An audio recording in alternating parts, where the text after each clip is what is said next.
Totalitarianism. Sociological theories.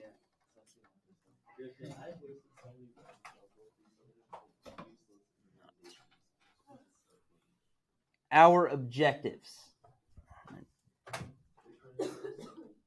You should understand the three major sociological theories.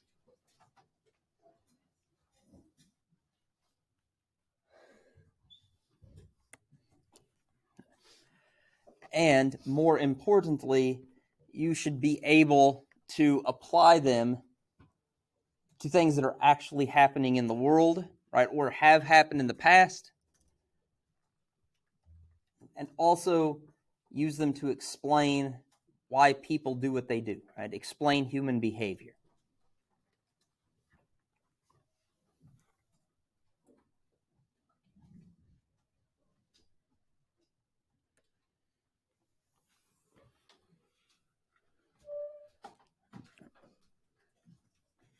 And you should be able to compare and contrast theories just like you compared and contrasted pickup trucks that you were trying to sell me. Yes. All right.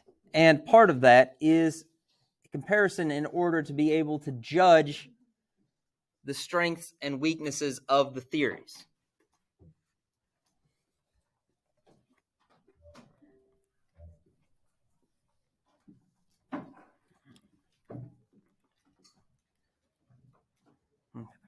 So our three theories. First, what we'll start with today is functionalism.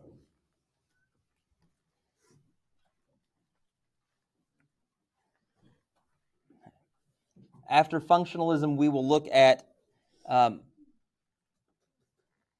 few theories that fall under the term conflict theory. We'll have some general conflict theory. We'll also look at gender conflict theory and Marxist conflict theory.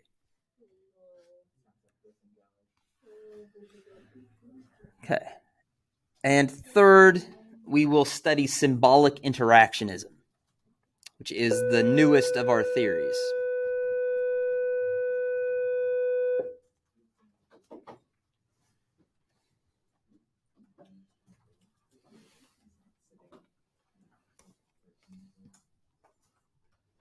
Does your map have South Sudan? No, not even close.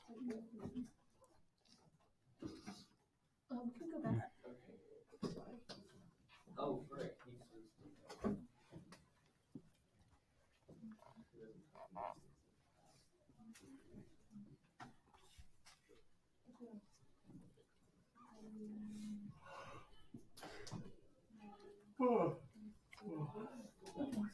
It's all right. Okay. So first up is functionalism. All right, we'll get to talk a little bit about that before we break for lunch. It is also sometimes called structural functional theory. We will just call it functionalism. But I want you to know if you see it somewhere else in something we read, they mean the same thing.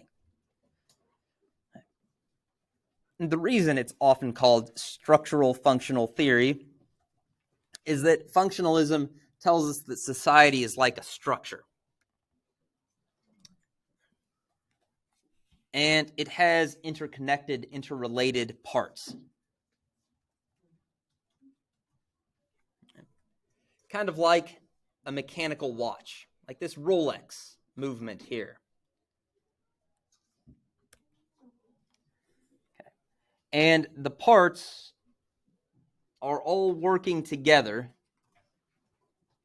in order to keep society going and stable.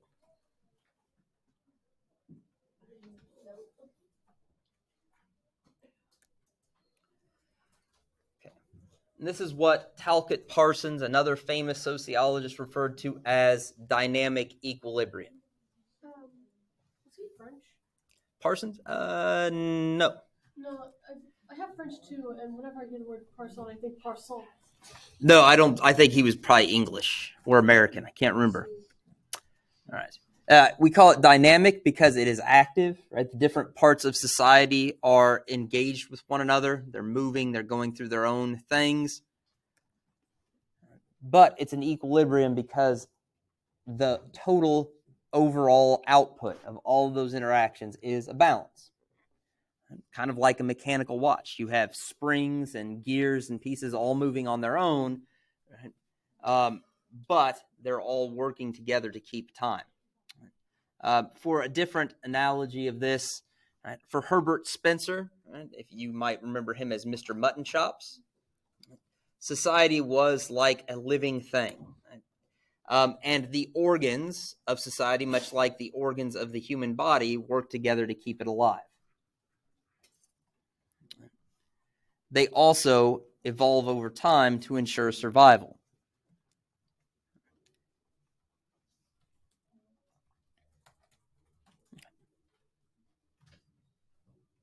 So in this line of thinking, what Durkheim or Spencer might have said was that perhaps the church was becoming like the tonsils or the appendix, right? Something that had less relevance and usefulness in society in their time. Right? Whereas other organs like government were growing more powerful and more important over time.